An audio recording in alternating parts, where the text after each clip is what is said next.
Praise the Lord. கர்த்தராகிய இயேசு கிறிஸ்துவின் நாமத்திலே நான் உங்கள் ஒவ்வொருவரையும் வாழ்த்துகிறேன்.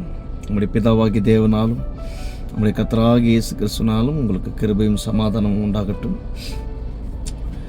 பிலிப்பியர் 2:5 பவுல் சொல்லுகிறார், கிறிஸ்து இயேசுவில் இருந்த சிந்தையே உங்களிலும் இருக்க கடவுது. கிறிஸ்து இயேசுவில் இருந்த சிந்தை என்று சொன்னால், அவர் பிதாவுக்கு சமமானவராக இருந்தார்.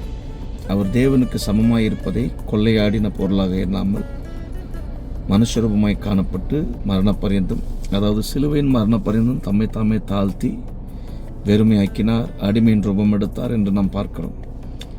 பிதாவுக்கு சமமானவராக இருந்தும் அதை கொள்ளையடிக்காதபடிக்கு, சமமாக இருக்கிறதை கொள்ளையடிக்காதபடிக்கு மரணப்பரியந்தம் இயேசு தம்மை தாழ்த்தி இருக்கிறார். அந்த சிந்தை தான் பிலிப்பு சபையில் இருக்கிற ஒவ்வொருவருக்கும் வேண்டும் என்று பிலிப்பியருக்கு பவுல் அதை எழுதுகிறார். இந்த வசனம் இன்னைக்கு நமக்குரியது தான். நாம் எல்லாரும் கர்த்தராகிய இயேசு கிறிஸ்துவின் சிந்தையை தரித்து கொள்ள வேண்டும். நாம் எல்லாரும் அற்ப மனுஷர்கள் தானே. இன்றைக்கி தான் கடவுளை அறிஞ்சு கொஞ்சமாவது கடவுள் பிள்ளையாக நம்ம வாழ்கிறோம், பயப்படுறோம். ஆனால் அதுக்கு முன்பதாக நம்ம எப்படி வாழ்ந்தோம்?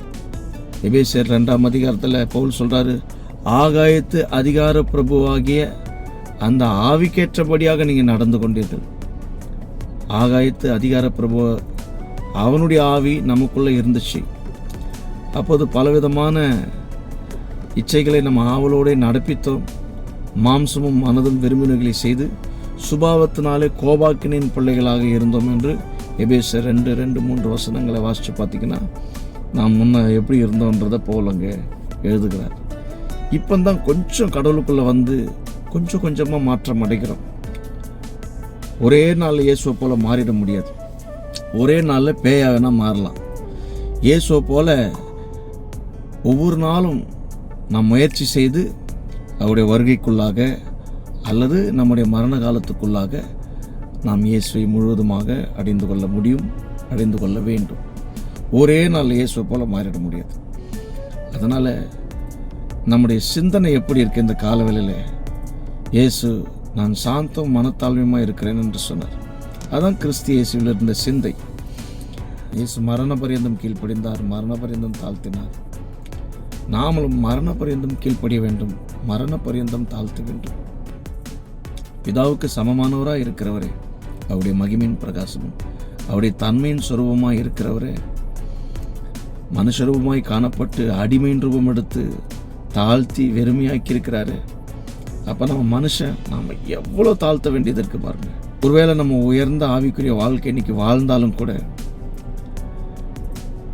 நாம் எவ்வளவாய் தாழ்த்த வேண்டும் என்பதற்கு முன்மாதிரியாக நம்முடைய கர்த்தராகிய இயேசு இருக்கிறார். அவர் பிதாவை போல இருந்தும் கூட தம்மை தாழ்த்தினார் என்று சொன்னால் நாமெல்லாம் ஏமாத்துறோம்.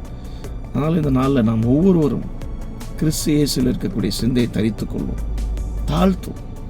நம்மகிட்ட இருக்கக்கூடிய பெருமை தான், நம்ம பார்வைக்கு நம்ம நீதிமானாக இருக்கிறதுனால தான் நிறைய காரியங்களை கர்த்தரிடத்தில் நாம் பெற்றுக்கொள்ள முடியவில்லை. அதனால் தாழ்த்துவோம். இயேசு கிறிஸ்துவில் இந்த சிந்தை உங்களிலும் இருக்க கடவுது. இந்த கால வேளையில் மனத்தாழ்மையோடு இந்த நாளை ஸ்டார்ட் பண்ணுங்க. கர்த்தர் உங்களை கொண்டு பெரிய காரியங்களை செய்வார். அப்படி தாழ்த்துறதுனால நீங்கள் தரம் குறைஞ்சி போயிட மாட்டீங்க. தாழ்த்துறதுனால கீழே போயிட்டு நினச்சிடாதீங்க. தாழ்த்துறவங்க தான் பெரியவங்க, தாழ்த்துறவங்க தான் உயர்ந்தவங்க, தாழ்த்துறவங்கள தான் தேவனும் உயர்த்துவார். பிலிப்பியர் 2:8 அவர் தாழ்த்தினாரு, கீழ்ப்படிஞ்சார்னு போட்டிருக்கு. ஆனால் 9-10 வாசித்து பார்த்தீங்கன்னா, அவரை உன்னத வரைக்கும் பிதாவாகி தேவன் உயர்த்தி இருக்கிறார். எல்லா முழங்கால்களும் அவருக்கு முடங்க வேண்டும் என்று சொல்லியிருக்கிறார். நம்முடைய வலது வாரிசு வரைக்கும் அவரை உயர்த்திருக்கிறார். எல்லா வானங்களுக்கு மேலாக உயர்த்திருக்கிறார். எல்லா நாமத்துக்கு மேலான நாமத்தை அவருக்கு தந்திருக்கிறார்.